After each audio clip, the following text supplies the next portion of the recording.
రాత్రికాల సమయంలో మీ పరిశుద్ధమైన పాదాల వద్ద చేరి తండ్రి మిమ్మల్ని స్తుతించడానికి, ప్రార్థించడానికి, మీ వాక్యమును ధ్యానించటకు మీరు మాకు ఇచ్చిన గొప్ప శ్రేష్టమైన సమయాన్ని బట్టి, స్థలాన్ని బట్టి, అవకాశాన్ని బట్టి, ఆలోచన బట్టి తండ్రి మీకు కృతజ్ఞతాస్తుతులు చెల్లిస్తూ ఉన్నాం.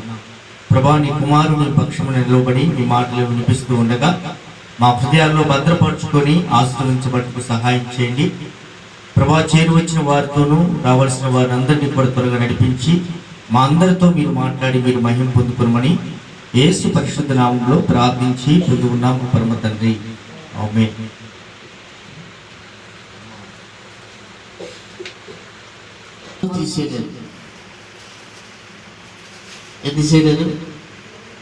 చెప్పాలి. దేవుడిచ్చిన ఆశీర్వాదాన్ని ఎవరు తీసేయలేరు. చాలా మంది ప్రయత్నాలు ఎలా ఉంటాయంటే ఏదో చేసేయాలని, ఏదేదో చేసేయాలని చాలా మంది ప్రయత్నాలు చేస్తారు. అయితే రాత్రికాల సమయంలో నిన్ను ఆశీర్వదించడం దేవునికి ఇష్టమైతే, దేవుడు నిన్ను ఆశీర్వదిస్తే దాన్ని మార్చగలిగిన వారు ఎవ్వరు కూడా లేరు, ఉండబోరు కూడా. రాజుల్లో మనం చూస్తే ఇశ్రాయేలు ప్రజలు ఆశీర్వదించబడటం నిర్గమాకాండంలో ఇశ్రాయేలు ప్రజలు వారు దినదినము వర్ధిల్లుతూ, దినదినము వారు ఉత్పత్తిగా పెరుగుతూ, దినదినము వాళ్ళు విస్తరిస్తున్నప్పుడు చూడండి, అక్కడ రాజుకి భయం కలిగిన, జనసమూహం చూసి భయం కలిగిన వారు బాగా విస్తరించడం. నెబుకద్నెజరుకి భయం కలిగింది. ఎవరిని బట్టి? షడ్రక్ మెషక్ అబేద్నెగోను బట్టి భయం వచ్చేసింది. వారు చేసిన తెగింపుకి, వారు చేసిన ఆరాధన, దేవుడి మీద పెట్టుకున్న నమ్మకానికి, దేవుడు చేసిన అద్భుతానికి నెబుకద్నెజరుకి భయం వచ్చింది. ఈరోజు మనము చాలా మందిని చూస్తూ ఉంటాం. మనం ఎదుగుతున్నప్పుడు లేదా నీవు ఎదుగుతున్నప్పుడు పక్కవారిని చూసి ఏదైనా అనుకుంటున్నప్పుడు నువ్వు చేయాల్సిన పని దేవుని చేతులకు అప్పగించడం. నేనైతే చేసేది అదే. చూడండి, మనం ఎదుగుతున్నప్పుడు, మనం ఆస్వాదించబడుతున్నప్పుడు, దేవుడి చేతుల్లో వచ్చి దినదినము వర్ధిల్లుతున్నప్పుడు ఆటోమేటిక్గా సాతాను కొంతమందిని వాడుకుంటూ ఉంటాడు. అయితే ఆశీర్వాదము ఎవరి కాడి నుంచి వస్తుంది? ఎవరు ఆస్వాదిస్తున్నారు? ఆశీర్వాదం దేని వల్ల వస్తుంది? ఎవరు ఇచ్చారు ఆశీర్వాదం? అసలు ఏ విధంగా ఉంటే ఆశీర్వాదం వస్తుంది? ఏ విధంగా ఉంటే మనం దీవించబడతాం? అసలు అది మన కాడి నుంచి ఎవరైనా తీసేయగలుగుతారా, తీసేయలేరా అని మనం జాగ్రత్తగా ఆలోచన చేస్తే, దేవుడిచ్చి ఆశీర్వాదాన్ని ఎవ్వరూ తీసేయలేరు. ఎవరైనా ఎన్ని ప్రయత్నం చేసినా అదంతా ఫెయిల్ అయిపోతుంది. కీర్తన గ్రంథము 128వ కీర్తనలో యెహోవా యందు భయభక్తులు కలిగి ఆయన త్రోవల యందు నడిచి వారందరూ ధన్యులు.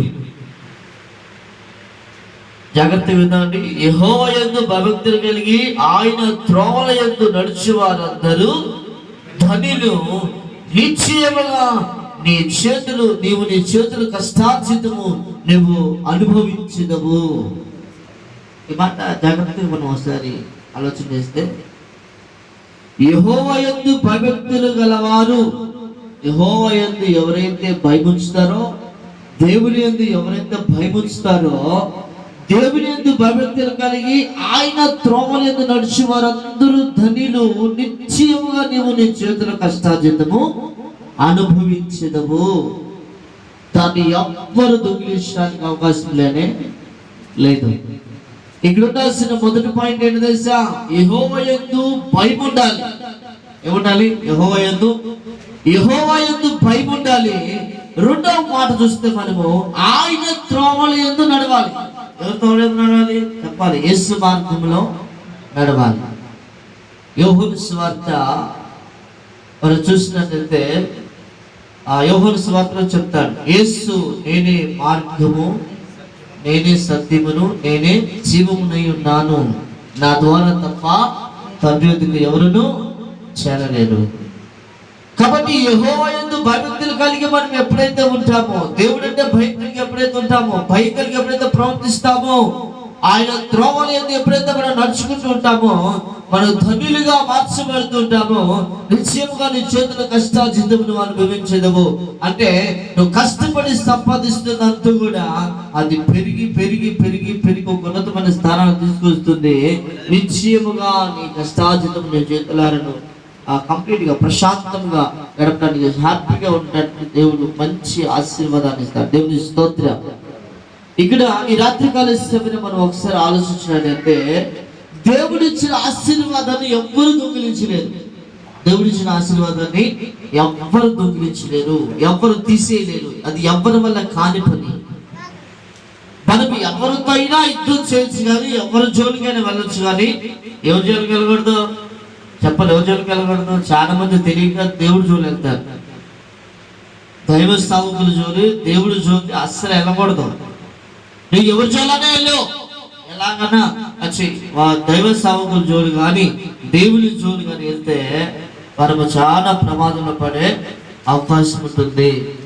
బైబిల్ గ్రంథంలో బిలాము ప్రవక్త ఆయన ఉన్నాడు, బాలాకు రాజు ఉన్నాడు. చూడండి, ఇశ్రాయేలు ప్రజలు భూతలమంతా కూడా కప్పేసి ఆయన ముందుకి భయంకరమైన జన సమూహంగా వచ్చారు. రాజు భయపడ్డాడు. వీళ్ళందరూ యుద్ధం చేయాలంటే మనం చనిపోము, మన వల్ల కాదు, ఏదో ఒకటి చేసేయాలి, ఏం చేయాలి అని చెప్పి ఆలోచించినప్పుడు చూడండి, బిలాము ప్రవక్త గుర్తుకు వస్తాడు. బిలాముకున్న ఆశీర్వాదం ఏంటో తెలుసా? దేవుడు ఇచ్చిన ప్రత్యేకమైన ఆశీర్వాదం. బిలాము శపించాడనుకో శపించబడతాడు, ఆశీర్వదించాడనుకో ఆశీర్వదించబడతాడు. నీ గురించి నేను చాలా విన్నాను, దయచేసి నన్ను బట్టి నా కాడికి వచ్చి నా ముందున్న జనులందరినీ కూడా శపించవా అని చెప్పి అడిగాడు. దేవుని స్తోత్రం.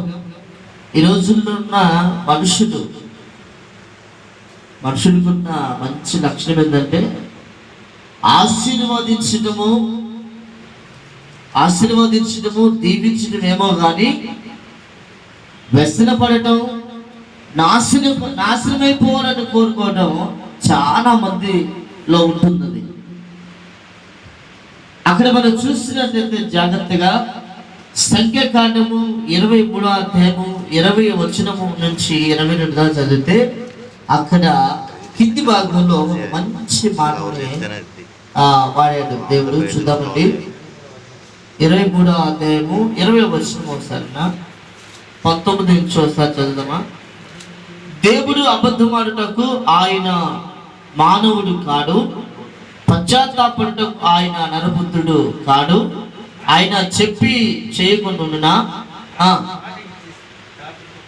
ఆయన మాట ఇచ్చి స్థాపింపకుండా, ఇదిగో దీవించమని నాకు సెలవాయను, ఆయన దీవించెను, నేను దాన్ని మార్చలేను. ఇక్కడ జాగ్రత్తగా ఒకసారి మనం విన్నామా? జాగ్రత్తగా విన్నట్లయితే బిలాము ప్రవక్తకి దేవుడు సెలవిచ్చాడు. అయ్యా బాలాకు రాజు గారు వారు పంపించారు, నేను వెళ్ళి ప్రార్థన చేయాలంట, వెళ్ళాలా వద్దా అని చెప్పి దేవుడిని అడిగాడు. మొదటిసారి దేవుడు ఏం చెప్పాడు తెలుసా? వెళ్ళకూడదని చెప్పాడు. వాళ్ళతో వెళ్ళకూడదు ఆ ప్లేస్గా చెప్పాడు. మళ్ళీ రెండోసారి వచ్చారు, రెండోసారి కూడా అడిగాడు మళ్ళీ. అలాగా మూడోసారి కూడా వచ్చారు. అయితే ఇల్లు, నేను వద్దనుకు నేను వెళ్తాను, ఇల్లు వెళ్ళు అన్నాడు. చూడండి, ఆ మాట చెప్పి దేవదూతకు దేవుడు ఆజ్ఞాపించినప్పుడు బిలాము ప్రవర్తన కూడా చంపడానికి దేవదూత సిద్ధమైంది. అంటే ఇక్కడ మనం జాగ్రత్తగా ఆలోచన చేస్తే, సేవకుడు తప్పు చేస్తే దేవుడు గర్జించి మందలించడానికి సంసిద్ధంగా ఉన్నాడు. ఆయన నా కుమారుడే కదా అని చెప్పి సరిచేయడు. సేవకుడైనా, విశ్వాసి అయినా, రెవరెండ్ అయినా, బిషప్ అయినా, వాళ్ళు ఎవరైనా సరే తప్పు చేసిన దానికి పనిష్మెంట్ ఖచ్చితంగా దేవుడు ఇస్తాడు, ఇవ్వకుండా మాత్రము విడిచిపెట్టడం.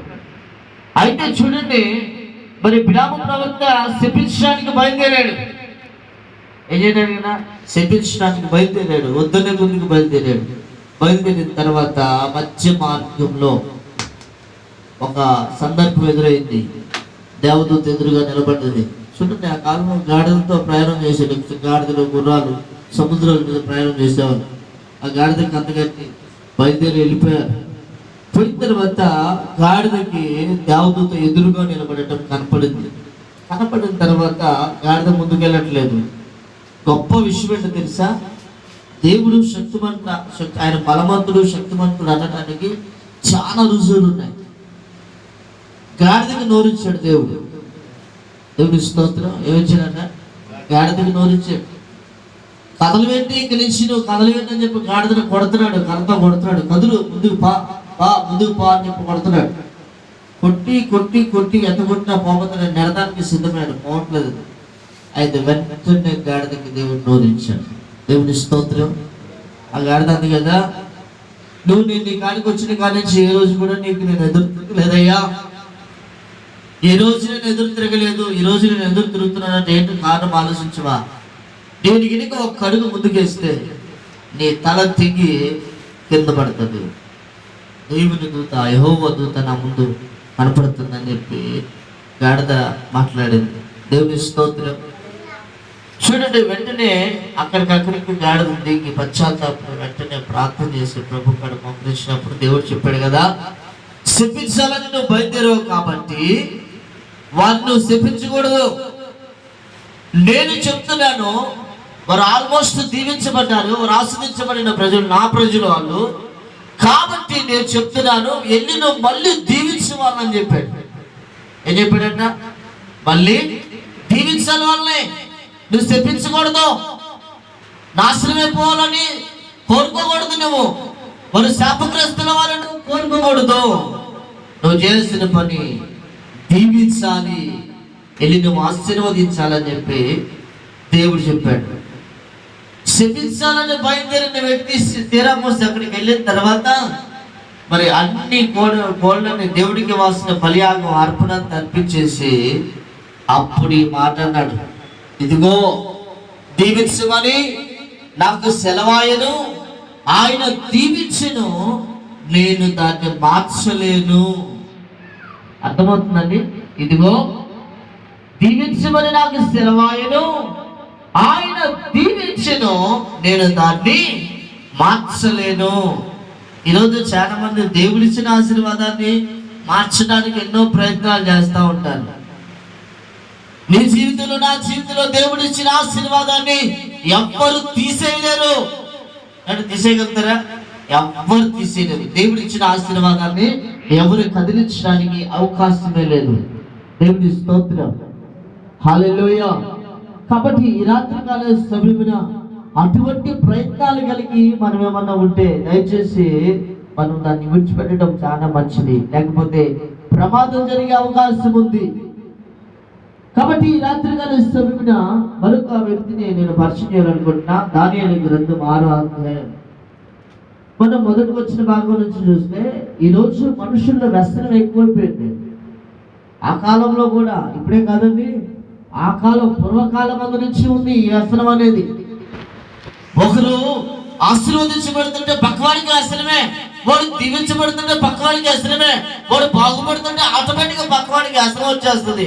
ఏంట్రా బాబు, ఇద్దరు కలిసి వెళ్తున్నాం కదా దేవుడిని ఆరాధించడానికి, వాడేమో గొప్ప స్థానంలో నేను ఇక్కడ ఉన్నాను ఏంటి అని చెప్పి వ్యసన పడేవాళ్ళు చాలా మంది ఉన్నారు.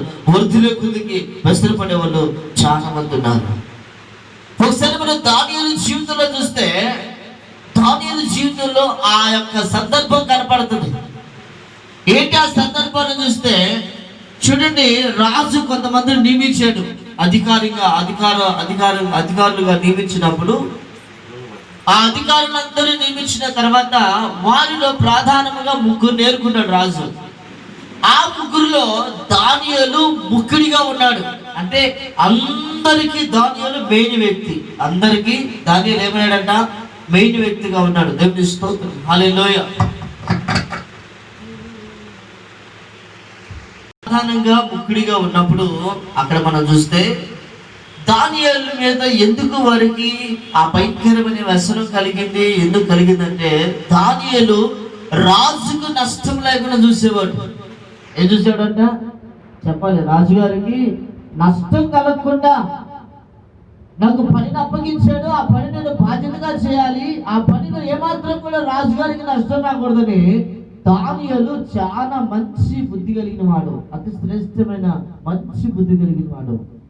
ఏమిటి రాజుగారికి నష్టం లేకుండా అన్ని కూడా చక్కగా ఆ పనులన్నీ అప్పగించిన వాడు అంటే చాలా జాగ్రత్తగా చేసుకుంటూ వచ్చేవాడు. అయితే పక్క వారందరికీ కూడా వ్యసనం ప్రారంభమైంది. లోపల దానియేలు మీద ఏదైనా ఒక నింద మోపాలి. ఏం చేయాలంట? ఏదైనా ఒక నింద మోపాలి. మనందరికంటే కూడా దానియేలు చాలా గొప్పగా ఇదిగా ఉన్నాడు. రాజు దానియేలుని ప్రేమిస్తున్నాడు, దానియేలుతో ఎక్కువగా ఇదిగా ఉన్నాడు రాజుగారు.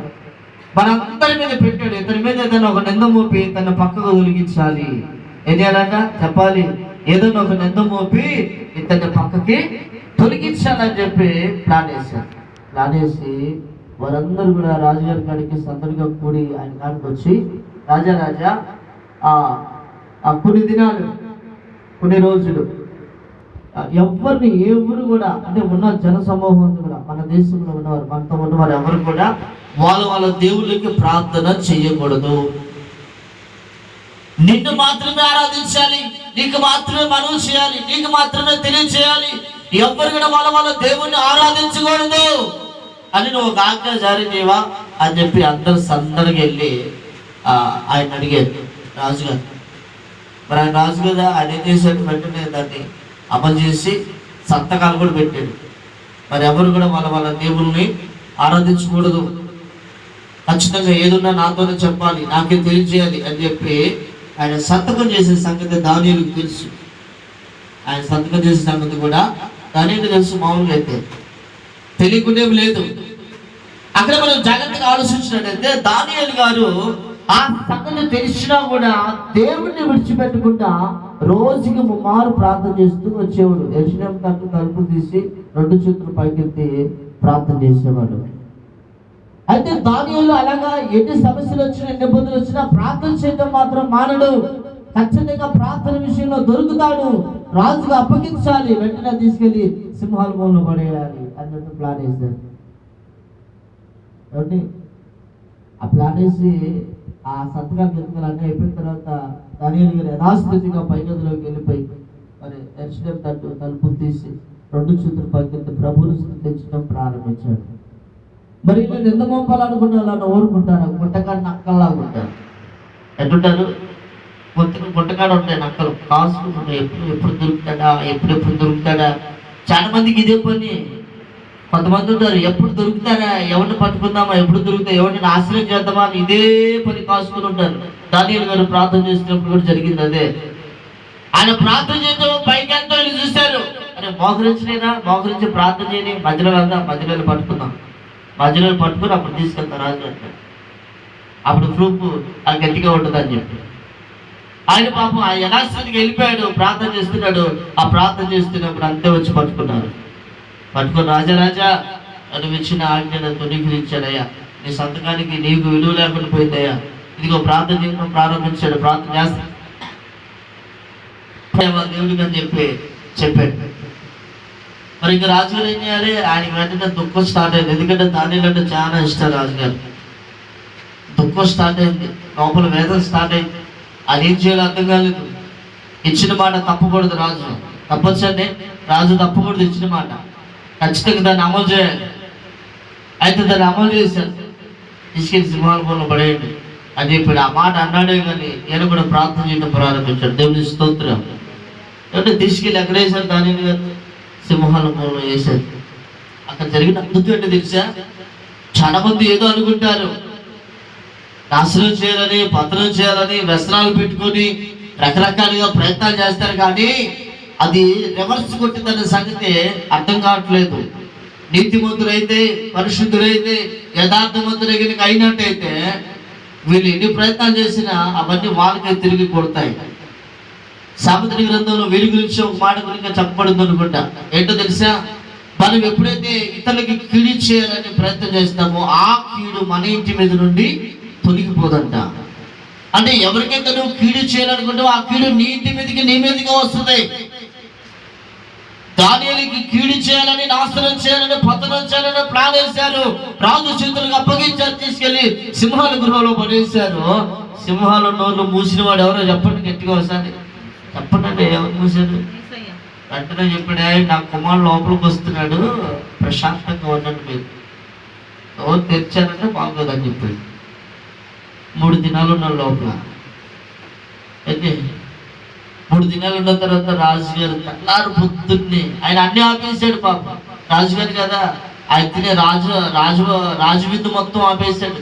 అక్కడ జరిగే సందడాన్ని ఆపేశాడు, అన్ని ఆపేశాడు. ఆయన కూడా దుఃఖంతో ప్రార్థన చేస్తున్నాడు, అయ్యా దానియేలుని కాపాడయ్యా, చాలా యథార్థవంతుడు, చాలా నీతివంతుడు, కాపాడు ప్రభు అని చెప్పి ప్రార్థన చేశాడు ఆయన.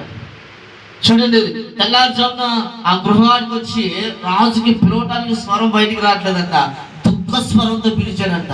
ఏ స్వరంతో పిలిచాడండి? దుఃఖ స్వరంతో పిలిచాడు.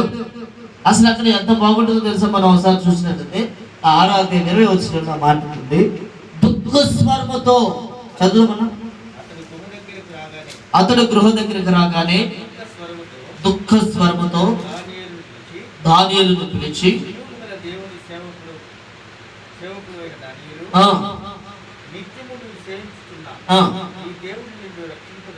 నీ దేవుడు నిన్ను రక్షింపగలిగిన అడిగను. అందుకు దానియేలు, రాజు చిరకాలము జీవించుదువు గాక, నేను నా దేవుని దృష్టికి నిర్దోషిగా కనబడింది కనుక ఆయన తన దూతను పంపించి సింహములు నాకు ఏ హాని చేయకుండా వాటి నోళ్ళు మోయించును. దేవునికి స్తోత్రం. ఎంత గొప్పగా దానియేలు కనపడుతున్నాడంటే ఇక్కడ ఎంత యథార్థంగా సింహాలు ఏం చేయలేకపోయాయి, దేవుడు వాడికి చెప్పాడు. ఈరోజు చాలా మంది మళ్ళీ ఏం చెప్తారు తెలుసా? నేను దేవుళ్ళు 40 సంవత్సరాలు 50 సంవత్సరాలు సీనియర్ని, నేను దేవుళ్ళు 60 సంవత్సరాలు సీనియర్ని, దేవుళ్ళు 30 40 సంవత్సరాలు 20 సంవత్సరాలు 25 సంవత్సరాలు సీనియర్ నేను, నా ముందు నువ్వెంత అంటాడు. ఇక్కడ మనం జాగ్రత్తగా గమనిస్తే దేవుళ్ళు ఎన్ని సంవత్సరాలు సీనియర్ అని కాదు కావాల్సింది,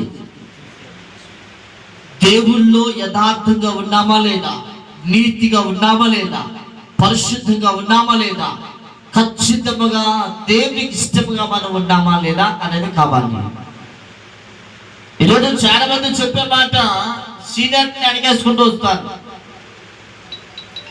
నువ్వు 30 సంవత్సరాలు 40 సంవత్సరాలు 50 సంవత్సరాలు 100 సంవత్సరాలు సీనియర్ అయినా సరే ఒక్క అబద్ధం పడితే మొత్తం పోయినట్టే. నీ లోపల వ్యసనము ఇతరులు పతనమైపోవాలని ఆలోచన నీ లోపల ఉంటే అదంతా వ్యర్థమే. అంటే వెలగని బొలుపులు 100 ఉన్నావు అంటే వెలుగు బొలుపు చెప్పాలి. వెలగని బొలుపులు 100 ఉన్నా వ్యర్థమే, దేనికి పనికిరాదు. వెలుగు బొలుపు 1 ఉన్నా చాలు. అంటే నువ్వు ఖచ్చితంగా యథార్థంగా ఉండటమే దేవునికి ఇష్టమైంది. దానియేలు యథార్థంగా దేవుని దృష్టికి నిర్దోషిగా కనపడ్డాడు. సింహాలు కూడా ఏ హాని చేయలేకపోయాయి దానియేలుని. ఏమంటే దేవుడు తన దూతను పంపించాడంట. ఎవరు పంపించాడంటే చెప్పండి? మనుషులు పంపించలేదు, మనుషులు గువ్వలు పంపించడా. ఎవరిని పంపించాడంట? దానియేలు పక్షాన్ని నిలబడటానికి ఎవరు వచ్చారు?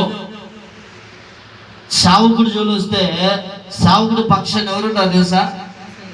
తెలుసా లేదు? మీరు చెప్పాలి, ఇప్పుడే అన్నాం. ఎవరుంటారంట?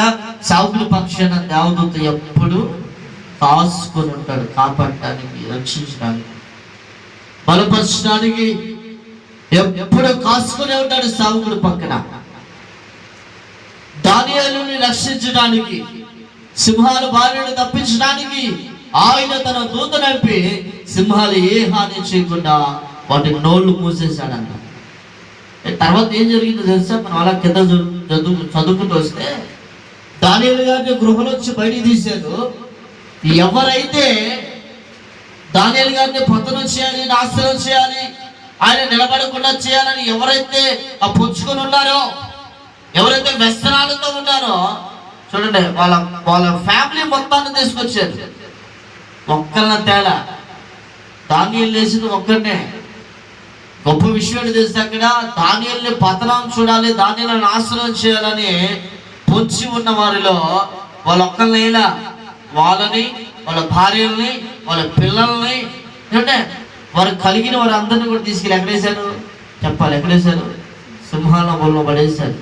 వాటికి మంచి ఆహారం దొరికింది అంటే ఏమాత్రం వదిలిపెట్టల, మొత్తం తిని ఎముకలతో సవన నవ్వులు మింగేసి. దేవుని స్తోత్రం, హల్లెలూయ. ఒకరికి కీడు చేయాలని కనుక మనం ఆలోచన కలిగి ఉంటే ఆటోమేటిక్గా ఆ కీడు మన మీదే ఉంటుంది. ఒకరు పతనం అయిపోవాలని మనకి అటువంటి ఆలోచన కలిగి ఉంటే మనమే పతనం అయిపోతాం. జాగ్రత్త. వ్యసనాలు, అసూయ మంచిది కాదు, అది పతనానికి తీసుకెళ్తుంది.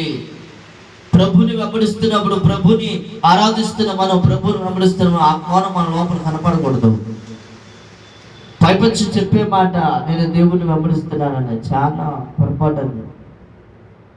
దేవుని వెంబడించే వాళ్ళకి దేవుని పోలిక, దేవుని లక్షణాలు కలిగి ఉండాలని బైబిల్ చెప్తుంది. ఈరోజు చాలా మంది దేవుని వెంబడిస్తున్నారు, దేవుని ఆరాధిస్తున్నారు, ప్రభుత్వం ఉంటున్నారు, కానీ ప్రభు లక్షణాలు, ప్రభు బుద్ధి ఎవరికి లేదు. ఆయన రక్తంలో కడగబడి, ఆయన పోలికగా అమర్చబడి, ఆయన శరీరాన్ని, ఆయన రక్తాన్ని భుజిస్తున్న ప్రతి నెల, ప్రతి వారము అంటే తీసుకుంటున్న ప్రతి ఒక్కరు కూడా చాలా జాగ్రత్తగా ఆలోచించాల్సిన విషయం. మనం ఇతరులకి మేలు చేయాలని కోరుకోవాలి, కానీ కీడు చేయాలని ఎప్పుడు అనుకోకూడదు. ఎప్పుడైతే మనం అనుకుంటామో మన కుటుంబంలో పతనం ప్రారంభమైతే, వాళ్ళు విశ్వాస అయినా సావుకులైనా మరి ఎవరైనా సరే. కాబట్టి మనం చాలా జాగ్రత్తగా ఉండాలని దేవుడు మనవి చేస్తున్నాడు. దేవుడి ఆశీర్వాదాన్ని ఎవ్వరూ మార్చగలరా?